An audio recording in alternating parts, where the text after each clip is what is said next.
Contoh teks kultum Ramadan, tema 5 perkara yang merusak pahala puasa oleh admin channel YouTube Olah Rasa Olah Kata. Assalamualaikum warahmatullahi wabarakatuh. Alhamdulillahi wa kafa. Wassalatu wassalamu ala nabiyil mustafa wa ala alihi wa sahbihi wa man ihtada. Amma ba'du.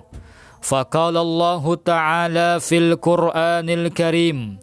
Bismillahirrahmanirrahim.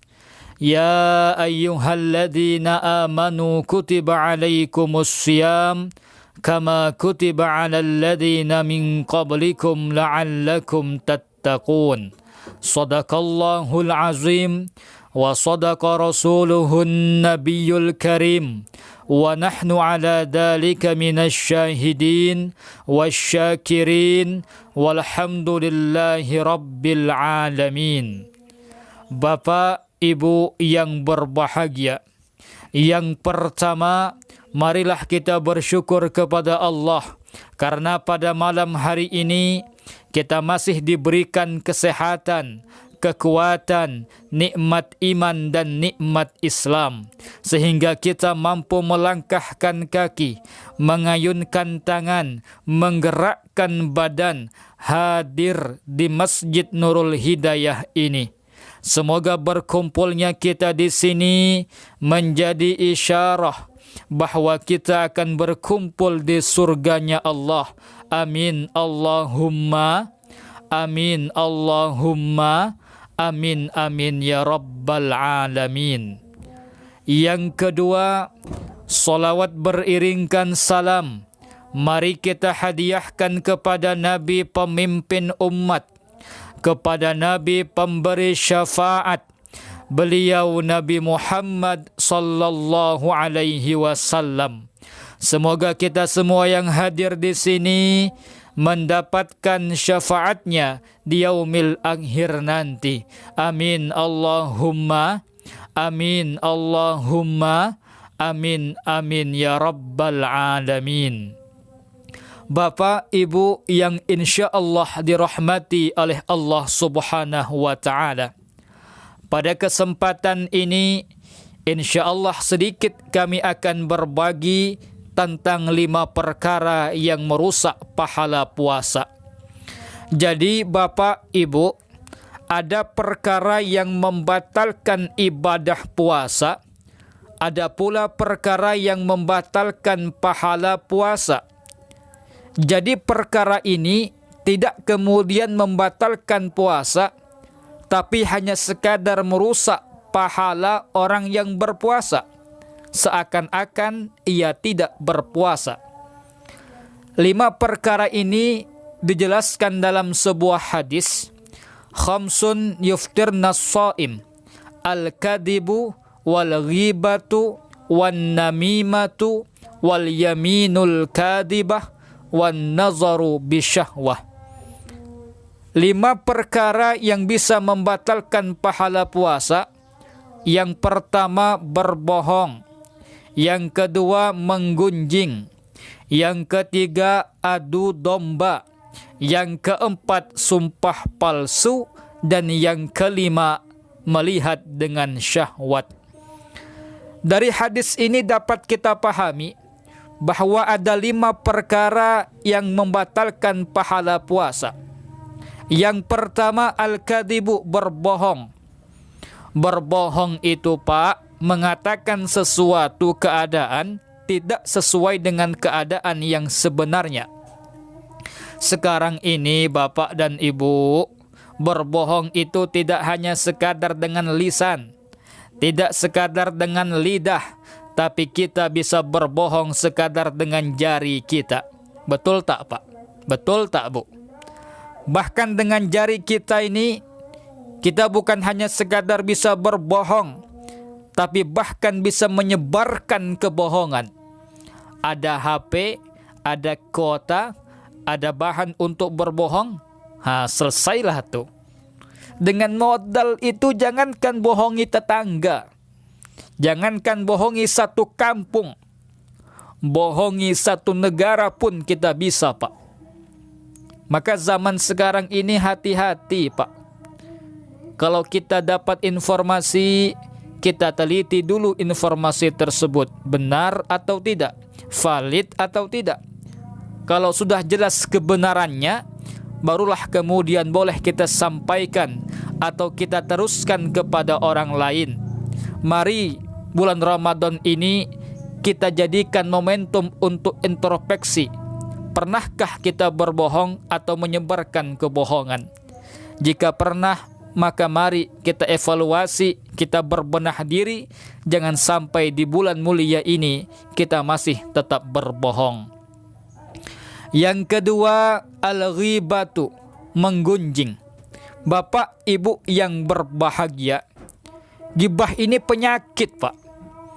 Kalau kita sudah terlanjur suka menggibah, akan sangat sulit bagi kita untuk lepas darinya. Kadang kita memang bukan orang yang menyampaikan ghibah, tapi orang yang mendengarkan ghibah. Keduanya sama saja, Bapak Ibu. Kadang kita ingin membuat orang tertawa dengan ghibah, ingin membuat orang penasaran dengan ghibah, ingin membuat bahan pembicaraan dengan ghibah. Memang ghibah ini menarik, Pak, tapi azabnya juga menarik, Bapak Ibu. Termasuk orang yang bangkrut di akhirat nanti adalah orang yang suka ghibah. Kenapa penghibah dikatakan orang yang bangkrut? Orang yang suka ghibah ini, Pak, sekalipun dia merasa sering ke masjid, dia merasa sering membayar zakat, dia sering membantu sesama, bisa saja nanti dimasukkan ia ke dalam neraka karena pahalanya ditransfer kepada orang yang dia ghibah, dan kemudian karena pahalanya sudah habis, gantian dosa orang yang dia ghibah ditransfer kepada dirinya. Semoga kita dijauhkan dari sifat ini. Amin Allahumma amin, Allahumma amin, amin ya rabbal alamin. Yang ketiga, an-namimah, adu domba. Berkata atau berbuat agar kemudian terjadi permusuhan, terjadi pertengkaran, terjadi perkelahian. Zaman sekarang untuk ghibah ini gampangnya minta ampun, bapak-bapak dan ibu-ibu. Mohon maaf, zaman sekarang untuk adu domba ini gampangnya minta ampun, Bapak Ibu. Sekadar kita buat status di WhatsApp, sekadar upload foto di Facebook, upload foto di Twitter yang mengandung unsur adu domba, mengandung sindiran, cacian, atau ejekan pada pihak tertentu, terjadilah kemudian perkelahian dan pertengkaran, mengguncang sebuah desa, bahkan meruntuhkan satu negara. Luar biasa bahaya adu domba ini, Pak, Bu. Maka mari kita jauhi sifat ini, lebih-lebih pada bulan Ramadan ini, agar kemudian kita benar-benar mendapatkan pahala puasa yang sempurna. Amin Allahumma amin. Yang keempat, sumpah palsu. Bersumpah untuk menguntungkan suatu pihak dan merugikan pihak yang lain. Ini perbuatan yang betul-betul dan jelas-jelas dilaknat oleh Allah Subhanahu wa Ta'ala. Insya Allah bapak-bapak dan ibu-ibu yang hadir tidak kemudian sampai bersumpah palsu yang bertujuan merugikan pihak lain. Semoga kita terhindar dari sifat yang keji ini. Amin Allahumma amin, amin ya rabbal alamin. Dan yang kelima adalah an-nazaru bisyahwah, memandang lawan jenis dengan syahwat. Oh, ini Bapak Ibu luar biasa godaannya zaman sekarang.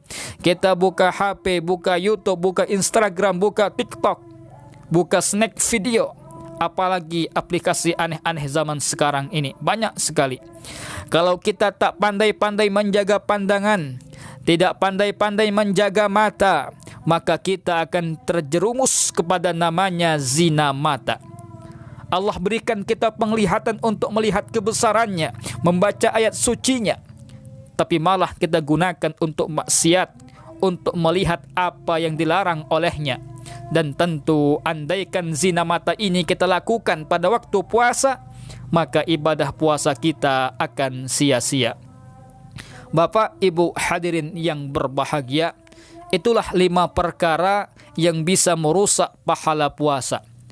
Mari bersama-sama kita berusaha untuk menghindari 5 perkara tersebut, karena Nabi Muhammad sallallahu alaihi wasallam bersabda, "Kam min shaimin laisa lahu min siyamihi illal ju' wal atas." Berapa banyak orang yang berpuasa namun dia tidak mendapatkan sesuatu dari puasanya kecuali rasa lapar dan dahaga. Jangan sampai kita menahan lapar dan dahaga dari terbitnya fajar hingga terbenamnya matahari, tapi kemudian kita tidak mendapatkan apa-apa dari puasa kita tersebut. Sungguh kita termasuk orang yang merugi. Maka kita memohon, berdoa dan berharap kepada Allah, semoga kita dijauhkan dari sifat-sifat tersebut, dan semoga ibadah puasa yang kita lakukan benar-benar mendatangkan pahala yang sempurna. Amin Allahumma amin, Allahumma amin, amin ya rabbal alamin. Kiranya cukup sekian Bapak Ibu yang bisa saya sampaikan, semoga bermanfaat. Terima kasih atas segala perhatian, mohon maaf atas segala kekurangan. Wallahul muwafiq ila aqwamit thoriq. Wassalamualaikum warahmatullahi wabarakatuh.